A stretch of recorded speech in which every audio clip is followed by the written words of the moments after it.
Welcome. In this video I'll show how you can check phone model on Android.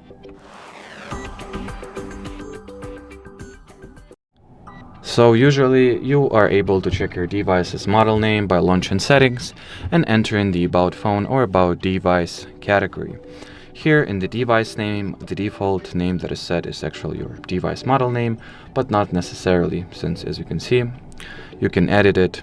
So it may be possible that it does not actually reflect an actual device phone model name. Now go into device details. If you won't find it directly on the device details page, go into the hardware information. Or actually, I am indeed able to find my device model name, that is Motorola Razr 60 Ultra, or that is the, well, its actual model name.